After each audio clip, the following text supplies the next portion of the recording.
Hey VCers, Matt here. Hope everyone's doing well, having a good weekend and Saturday night. Wanted to do a video. Taking a little break from the Kinks reviews. Those will return. I might get to the next album in line tomorrow if I feel up to making some videos tomorrow. Uh, Definitely will keep that going. But just I got a really nice pickup this weekend and something that was unexpected. So wanted to talk about that. The record I got actually showed up in the mail yesterday, and I listened to it last night and a couple of times today already. I considered it briefly for the Prince of Records, another VC member who's having a contest, but I already had a couple of albums picked out for that contest, so I think I'm just going to go with those when I make my entry for his contest, which I haven't done yet. Prince of Records, check out his channel if you haven't already. His contest is to name an album or two that surprised you, either something that you expected to like and you didn't, or something that you didn't have high hopes for and it turned out to be a really good record. So you can go to his channel and watch the video for the full explanation of what's what on that. So yeah, got a Paul McCartney record, and I've been trying to fill in with vinyl copies of a lot of the McCartney records that I used to have and sold way back when, and a lot of them that I didn't ever own because I kind of quit buying his records in after Tug of War and didn't start buying them again until Chaos and Creation, which I have on CD but not on vinyl, unfortunately. So I've been slowly but surely filling in the gaps there. The challenge there, or the problem there, is that a lot of those records from the late 80s and into the 90s, they're just ridiculously overpriced now, the vinyl copies, because they didn't make many of them. They were kind of limited edition things, and that's when CD was the dominant format, and vinyl wasn't really um, stressed. So so yeah, and so I was thinking of those Paul McCartney records. Some of those, the prices are just sky high. There's one that I remember seeing, the Fireman albums that he made. Of course, Electric Arguments, I do have that on vinyl, and that's one of my favorite McCartney solo albums. But the two he made before that, Rushes and I can't remember the name of the other one. It's called Strawberry Ship on the Ocean or something. And I don't know if both of those came out on vinyl, but at least one of them did. The Strawberry one, I think, came out on vinyl, and I've seen those things offered for sale for like $400 or $500, which So I don't know that I'll ever get a copy of that unless when he does his archive series, if that comes up down the road, I get a vinyl copy then for $20 or whatever. Which that's not really an album that I'd like to have it just to have it in my collection, but it's kind of techno electronica music, or I think not the kind of stuff that I really like. But this thing that I got is another one that I've seen for going for ridiculous prices. It's on Amazon. It's listed where you can buy new and used copies of stuff. People sell stuff kind of like on eBay on Amazon, and I've seen it listed on there. They've got a couple of copies. They're wanting $250 for it. I've seen it on eBay before a few times. It'll pop up in an auction, and it usually ends up going for like $150, $200 when it sells. So last week it came up on auction. I was looking around on eBay, and it was listed, and the price at the time was like $24. So, and the auction had about 3.5 days to go. And I thought, well, I'm going to go in, I'm going to make a bid. So I bid on it, and you bid, it's 24, you bid 25, but you put your maximum bid. You know how eBay works, probably. So I put maximum bid of $70, and I was thinking, well, every time I've seen this, it ends up selling for more than $100. So I'm sure I'm not going to get it, and it'll go well past $70. But so I bid on it. Had about 3.5, 4 days to go. Busy with work this last week, so I kind of forgot about it.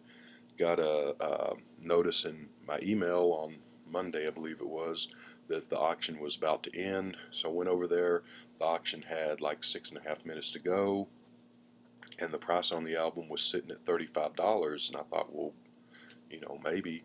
So anyway, it went down, and when it got to about 12 seconds, someone came in and bid and bumped the price up, but I still had the high bid. So I ended up getting the record for $53, which is a lot of money to pay for a record.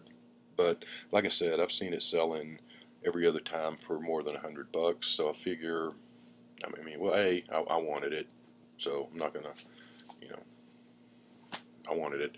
But B, if I ever decide to get rid of it, I'm sure I could throw it on eBay and get at least $50 and probably more for it. So the album that I got, 1993 album, Paul is Live, from his, I believe from his 1993 tour. There's the back cover. It's a double album. You get gatefold has pictures of the band. Of course, Linda was still alive at the time. And yeah, this came out on CD, but came out on a limited edition vinyl run, I guess it was. And it's kind of a take on the Abbey Road cover there, of course. Kind of a funny thing. I don't know, you probably can't see that, but the license plate on the Volkswagen says 51 is, which means that Paul was 51 when this album came out in 93. Of course, that's the takeoff on the 28 if license plate on Abbey Road, which is the whole Paul is dead thing, and that was one of the clues that if he was still alive, he would have been 28.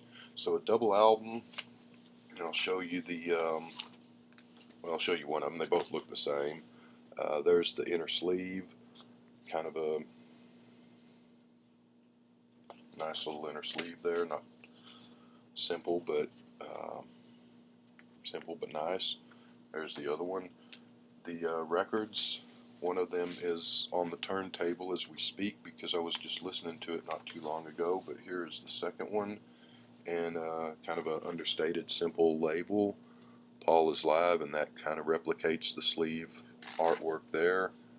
And so yeah, that's what that is, and I'm very happy to have this because it's one of the records that I thought I would never get around to picking up unless it came out on the archive series down the road, because like I said, the prices that I've seen before this have just been in the $150 to $200 range, $250 range.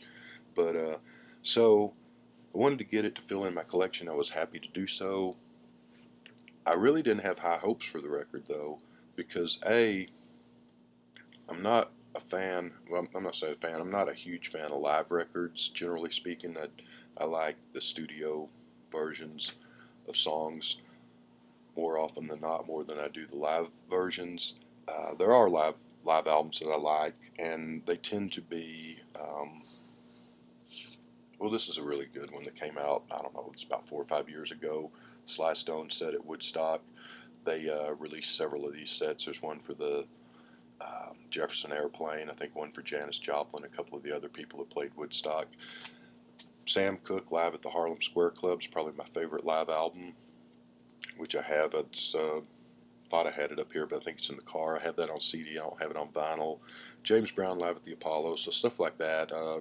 Beatles at the Hollywood Bowl, and Wings Over America. That's a really good live album. But generally speaking, I'm not a huge fan of live albums. But there are some that I like. But the reason I didn't think I would like that is that Wings Over America is a really good live album. Paul's released quite a few live albums since then of all the tours that he's done these last 20 years or so. I got a few months ago a copy of this, Trippin' the Live Fantastic. This is the 3-disc set. There's also a single album set that's just highlights from the tour, which I don't have. And this, I saw him on this, this is the 89-90 tour. I saw him in Dallas on this tour, which was a great show. But this album, when I got it, I wasn't overly impressed by it. It's not terrible. It's not a bad album at all, but it's just, it's a little too, I don't know, bombastic or over the top maybe. Not sure what words I'm looking for there.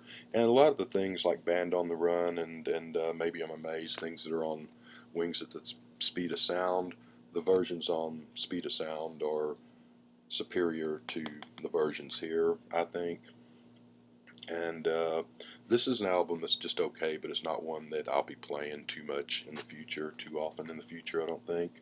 The things that I like on here are some of the songs, because there's a lot of his albums between Tug of War and Chaos and Creation. I didn't really buy any of his records from the 80s and the 90s there. So there's a lot of songs on here from those records that I didn't really know, and some of those I kind of like the live versions of on here, songs that I wasn't really familiar with. But most of the stuff on here is just okay. And I also had, well, I did buy one in between there, and that was Everybody and Their Dog did the Unplugged stuff on MTV back in the 90s, and of course Paul did too.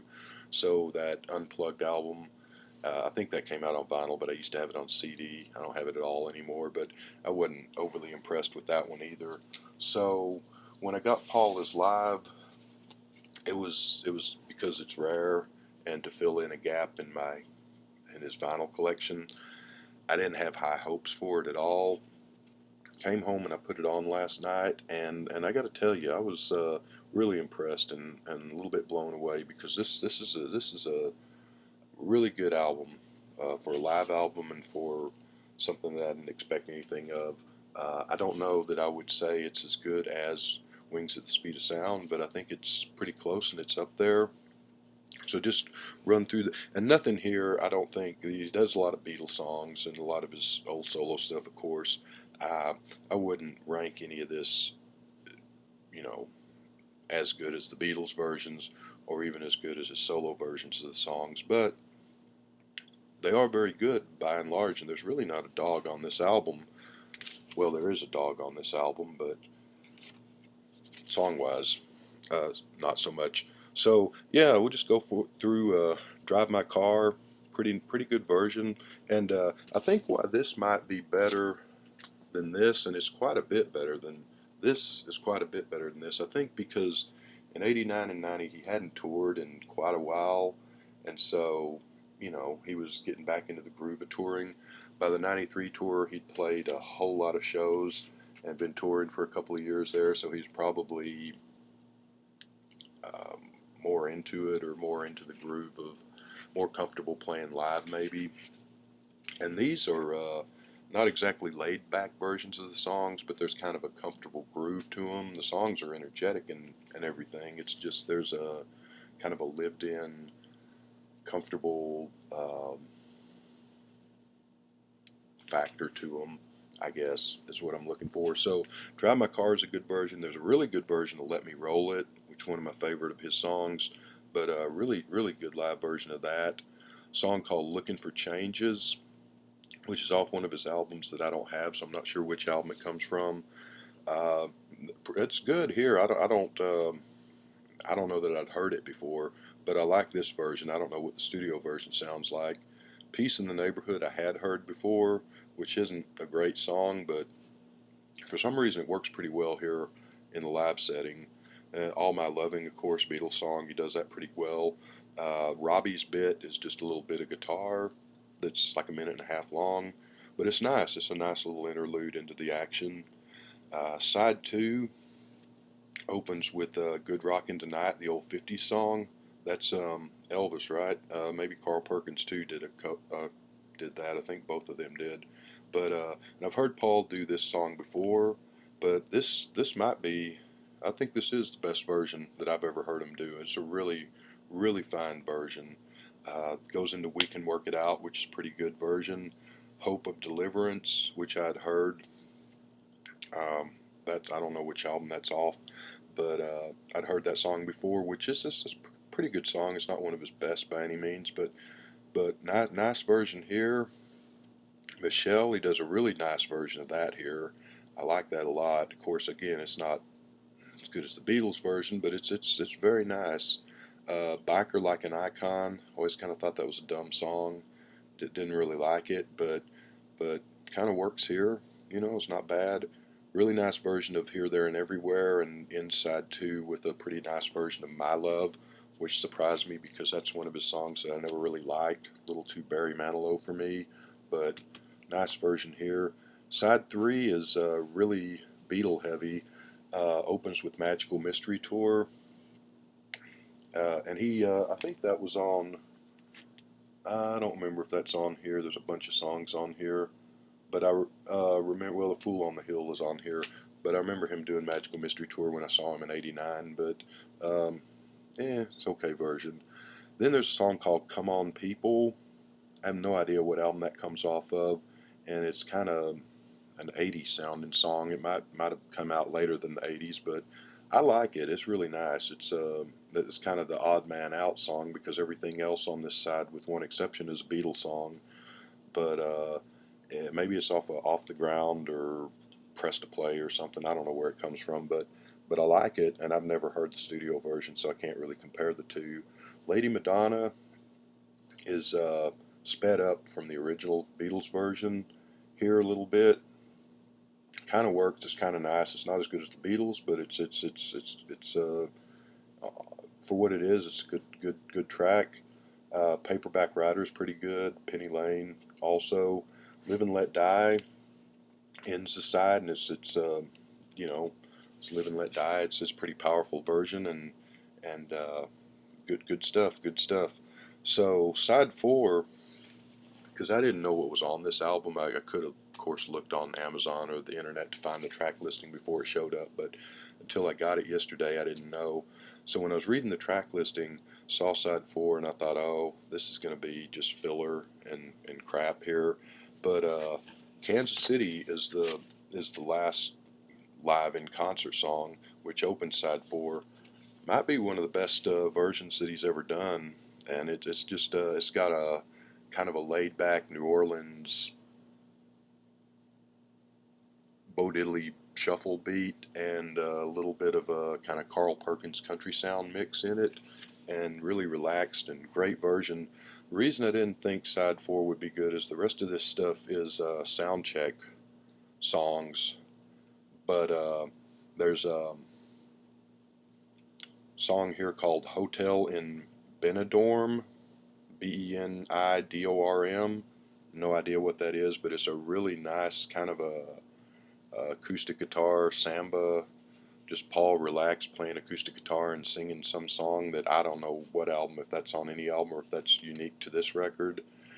Great version of I Want to Be Your Man. That's not the high octane energy of the Beatles version or the Rolling Stones version. It's uh, it's still upbeat, but it's just sort of a relaxed shuffle, and it compares. I'm not going to say it's better than the Beatles version or the Rolling Stones version, but it's up there and compares favorably to it, and I was really impressed by that. And the album ends with a sound check of a song called "A Fine Day," which is a fine song. No idea where that comes from, but it's the song, what album it's on, but it's nice. So I was pleasantly surprised. I didn't expect. I thought this album would be like this and something that I played a couple of times and put on the shelf. Wasn't expecting anything from it. Was just expecting it to be kind of average, and it's after Wings Over America. I would say this is his second best live album, and there's a couple of them that I haven't heard yet. So, but um, but yeah, and right up there with Wings Over America, and I will be playing this in the future pretty often. I don't think I'm going to pull this one out too much. So yeah, that was nice to get that for that price, which is still expensive, but compared to what I've seen it selling, I kind of got a bargain maybe. And like I said, if I decide I don't want it, I'm sure I could sell it for $50 at least. 53 is what I paid for it, whatever. And it's a good album to boot. So glad to have it, and hope everybody's doing well. And we'll talk to you later.